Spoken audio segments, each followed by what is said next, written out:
G'day guys, welcome back to another Supercoach video or podcast episode, I'll call it instead. So welcome back. This will be on YouTube, the Water Carrier channel. So I'll get right into the video. So haven't been able to have round 1 score, round 1 week reviews and round 2 week reviews, just had some other things on. But here I am, round 3. Just had a bit of malfunctions with the computer recently, so looking to get something fixed there, and then I'll have some, more AFL content. Want to do some videos on Tex Walker, what's happened with the Saints, any like podcast related things like that, and might look to get a couple of people on. But for now, I'm going to focus on my round 3 score in Supercoach. Okay, so let's get into it. So this week I scored 2,212. Wasn't a bad score, above par for top 10k, which I'll take. But could have been better, definitely, if it wasn't for the Hayden Young injury. So 2,212 gets me up. So ranks me about 9,000 in 9,000th for that round. However, that works out well as it pushes me up 2,500 spots up to the bigger rank of 5,652, which is actually my best rank ever during a season, which isn't a good sign. That's some pretty low standards. However, this season I'm looking to make that 1k finish, and I think I'm on track at the moment, going up 2.5k, and now I'm at 5.652k, so looking good. Total score of 6,497, had 5 out of 8 league wins. I'll go through that in a second. Went up in all my groups as well, so yeah, I'll just run through the team, what I'm going to do this week, and everything like that. Okay, I can probably zoom out, get the whole team. Okay, might be a bit too far, actually. Sorry, got some problems here. Okay, hopefully that works. That works well. I'll go to the 100. Take on myself. Alright, I'll start with the defense. Jake Lloyd, great week, 116. Jordan Dawson definitely taking a few of his kickouts and that run from half back. Nothing to really worry about at the moment. I mean, I wasn't expecting him to replicate his season last year and average 120 plus. 116, it's still an amazing score. However, as someone at the game, if it wasn't for all of Jordan Dawson's disposals, could have been a lot better. Stewart, thought he'd reach the ton in the end. Didn't. Just a bit of a slow game. I think you take 94 with Stewart. He's quite consistent. Normally averages 100 plus. In that 97 to 103 range. Take it. Caleb Daniel. Can't really expect him to do much in 100. I don't even know if it was 100 plus in the end. Point win for the Dogs against North. I mean, the ball's really never in North's forward line. He can't do much as defender there. Jaden Short. Geez. I was at the Sydney-Richmond game, and God, a few missed kicks in the first half really stuffed up his score. So he was on about 15 posies at half-time or quarter-time even for only the 40 Supercoach points. So his disposal efficiency definitely let him down and would have got past 100. But it's great signs that he's scoring well, regardless of the disposal efficiency. So definitely signs that he can go 100 plus just once he gets that efficiency back in full swing. Hayden Young, 18. Yeah, I was at the Blues and Freo game as well on the Sunday. Worrying signs as he wasn't taking the kickouts, I believe. It was Connor Blakey, and then it was some other bloke taking the kickouts. And I was already starting to worry because he had hardly any touches in the first quarter, and one of them was a massive clanger to Lockie Fogarty, I believe, who played a ripper game. So yeah, 18 with the injury, hamstring, should be out for a while. Time to trade, I think. Jordan Clark, wow. I was also at this game, so 3 games for me on the weekend, not bad. Hawks Geelong game, Easter Monday, it's a classic. As a Cats fan, I was there watching, and I wasn't really happy about how he was performing. He felt sluggish, sort of, again. Obviously, no one's going to remember that. Everyone's going to remember that goal, and that was that goal at the end, which was fantastic. The run he provided coming all the way from our back 50 to our forward 50 and kicking it. But he still seems to give away a couple free kicks a game just with his high tackles. He's got to be a bit more careful with that. But yeah, score of 7, he won. geez, they would have gone off about 20 from that goal, I reckon, and that run he provided. So very lucky to get there in the end. But God, I don't know about his role. He was playing a lot of wing, a lot of in the forward up in the forward line. Didn't really like what I saw as Supercoach wise, and I didn't necessarily like it either as a fan and AFL wise. Koschitzki, geez, he drops a lot of marks. Could have had a massive score if he dropped more marks. Was terrible in the first half. Recovered, and then sort of slowed down in that fourth quarter. Definitely needs to work on his marking. I think he is definitely a chance to get dropped for anyone, really. I can see it happening.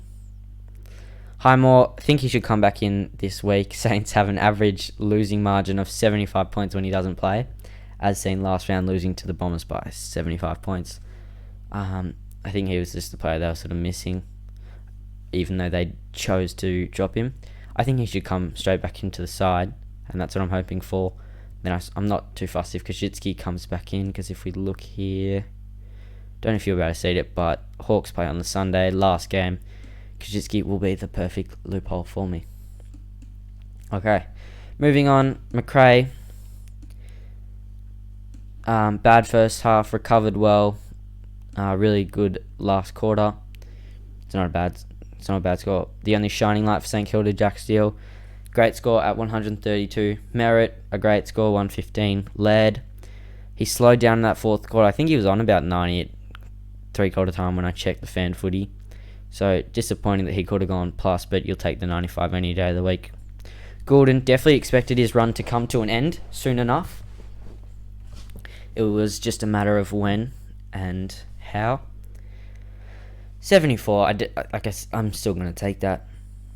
Massive price rise for him, 241k. Powell, another 49, not a great score yet again. Might have to think about benching him in the coming weeks, because I will be bringing Campbell back into the mid, but I'll go into that later. Jordan, great score. Oh, actually, sorry. Not a great score. Lost about 10 fantasy points, Supercoach points as well, due to Champion Data reviewing one of his disposals incorrectly awarded towards him. Berry, 58, I'll take it. But yeah, Scott on field. Wish I had him on field for one of the Jordan and Powers. Gorn C, love to see it. Good effort from him. Grundy, massive score of 162 as well. Flynn on the bench, making good cash. Love to see it. Dunkley, amazing. Dusty, not the best game, but I can't expect much when you lose by about 6+ goals. It is what it is. He'll bounce back.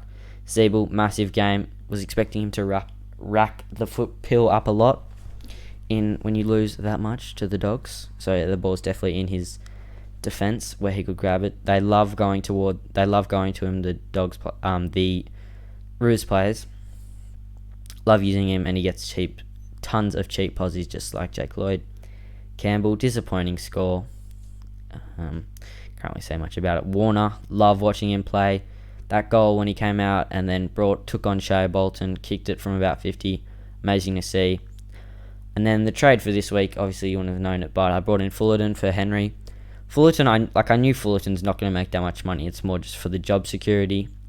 Probably would have been better off bringing in a Waterman, but at the end of the day, gives me 8k straight up and just good job security. To be honest, that's all I'm expecting in Fullerton. I'm not expecting him to get up to. He might not even get up to 200k.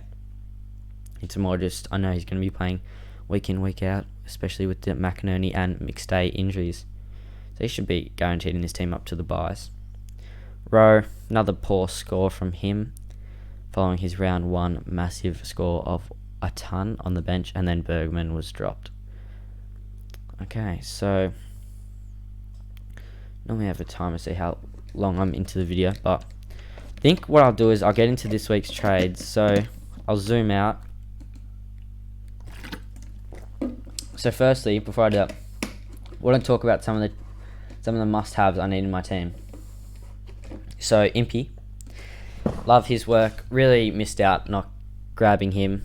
Would have been better to have him over a Young or a Clark. Also realised I made the mistake of getting Clark over Cumming, who was 9k higher, or Giath, who was about 13k less. So made a mistake there with Young. I can't do much about expecting him to have been injury, but regardless, he was set for a bad score. So he's gonna have to go.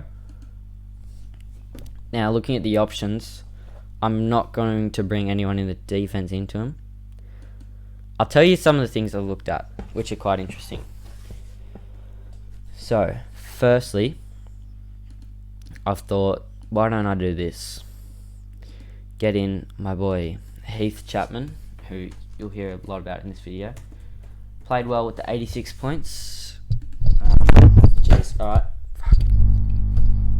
Alright, fix that up. Okay, that should be better. Alright, so Heath Chapman comes into the team probably. Well, not, this is just a fake trade. I don't know, I've already broken. Alright.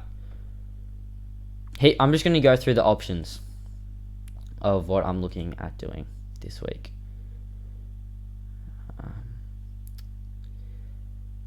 Swap lead in. Yeah, Clark. Okay. So here are the 3 trades I've nailed it down to. Like, I've already worked out which one I'm going to do, but I'm just going to run you guys through it anyway. So if I work out Chapman here, bring him in, and then a bit of a pod who I would keep as the M8 for the rest of the season, I believe. Lockie. Hang on, what's happened? Oh, he's a forward. Alright, sorry. I've made a mistake again. And then I'd look at Fogarty. Probably just swap Dusty with. So yeah, this is the first option that I've looked at. I really like this trade. I have thought about this, but listen, you have to think about why am I getting Fogarty and what is his role in my team? And his role would be to stay as an M8, and I don't really think he's going to do that. So that takes me to my second point of another big forward. I think you can see this coming. The man, the myth, the legend, the big Texan, Taylor Walker. That is a thing of beauty. I think Tex can reach 550k. North, Fremantle, Hawthorn, and the GWS Giants in the coming weeks. Wowee. I reckon he go 200 plus against North. To be honest, I can see him getting 10 plus against North. Or could he recreate the 13? I reckon he can do it. God. I've been told to put a bit of emotion in my voice, which I'm trying to do without being cringe. I reckon I just went a bit too cringe there. So I apologise. Alright. I'd probably move. But I don't know why I can't sub. So this is another trade I'm looking at. This is one of the options. And then the final option is no Chapman, no Clark. Just a straight up big boy Jarman Impey. How do you do? Welcome to the team. Okay. Yep. Alright, so here we go. We've got Lloyd, Stewart, Daniel. I'll confirm this. Okay, so Lloyd, Laird, Stewart, Daniel, Short, Clark, MT6. McRae, Steele, Zerrett, Goulden, Campbell, Powell, Jordan, Berry. Probably not good at having 5 on the field. Might have to fix that. I didn't realise doing this trade how it would affect the rookie stock, but that's alright. I forgot that doing this trade means I have 5 rookies on field. I might have to 5 rookies on field in the mid. I might have to change that. Just go.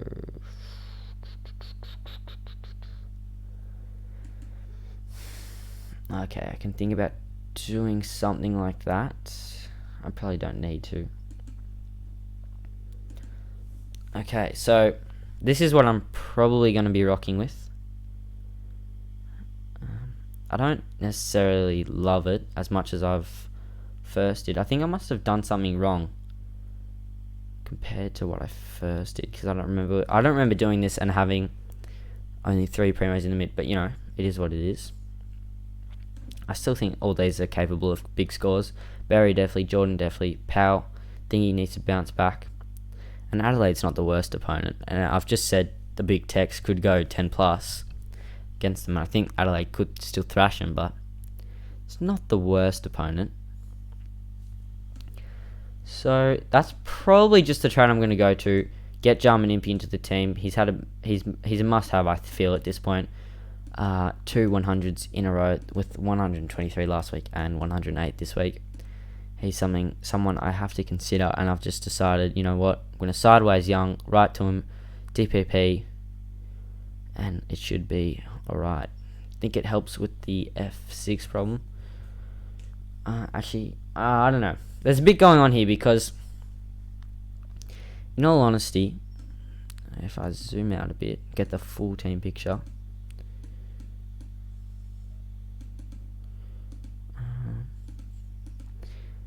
Okay. In all honesty, I don't love my F6 of Fullerton. So if we look at who he's playing this week, the Dogs, he's gonna get double teamed by English and Stefan Martin. If he's not getting anything against Grundy, which Grundy is probably the best ruckman in the competition right now, definitely debatable with Gawn. The thing is, obviously you're not going to expect him to get much against Grundy, but think about what but Grundy suffered against these Dogs rucks, so Fullerton is in for a low score. Probably just play Rowe. Take Rowe on for a week, which I don't love yet again. Could always go and get Scott back in here, which isn't a bad idea.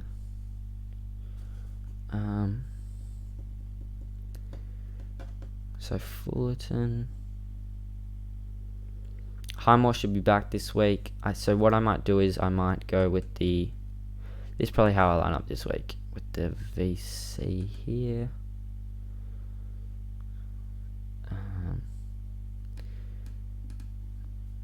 And then these two emergencies. Take it off Brockman. Brockman with another poor score, I must say. Jeez, where am I?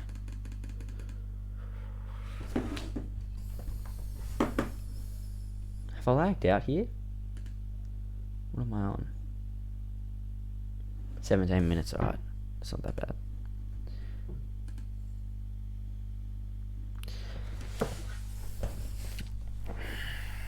Alright, sorry for the delay there. So if Kajitsi's not going to play, what I'll do is take the E off Brockman, put the E back on these two. So this will be my defense rookie loophole, and it could probably come into the loophole for my captain selection. And then I'd like to have a mid that's not playing. So I'm not going to be fussed if Brockman doesn't get a game. So, because I think Tanner Brun's going to come back this week, and I'm hoping that after just one poor performance, he will get another gig. Where is he? Because he had a 48 and a 32. I want to take the punt that he goes big this week. Brun does. So, in that case, if Brockman's dropped, I'll probably just go with the VC on Powell and Scott. Take this off Flynn. So yeah, that's my team for this week. I'm thinking about the long term here as well. I like bringing in Impey because he has the round 12 bye. So if I just go to the watch list, I've had him on my watch list for a while. The notepad here. So I've said here. So if this is the team, here's how I'm going to line up for the buys. I'll actually just whip it out here. So I'm only missing Stewart, Impey, Zeeble, and Clark. Like three of... I think Zeeble and Impey will still be in the side, and Stewart. Don't think Clark will be in the side then. Round 13. Short, Daniel, McRae, Zeret, Dusty, Dunks. All big players. That's 6. And then the big carnage. Round 14. Laird, Lloyd, Steele. And... well, it's actually not as bad as what I originally thought. So Laird, Lloyd, Steele, Gawn, Grundy. But it's almost thinking about these Swans rookies, Goulden and Warner. They could have an effect not having them, because I think I might still own both till the buys. Based on the way they're playing, they can be M8s for a while. I can see Chad Warner being my last rookie to upgrade. Gordon also can see him being my last mid to upgrade as well. So yeah, that's about it. If I just clear the buys. So I've worked this out quite well in the end, that I've got the 5 now in 13, 5 in 14, 6 in 13, and just the 1. I think you can make it 3 in 12. So I'll be looking to bring in more in that 12, which are Hawthorn and Geelong players. So personally on my watch list will be Dangerfield. Hopefully he has, when he comes back against Roos, well, he's not going to have a bad score against Roos, I don't think, but wouldn't mind a bad score. His price comes down a bit, get him maybe 500k. He's 650 at the moment, get him 500k. Tom Mitchell, how much is he? Grab man.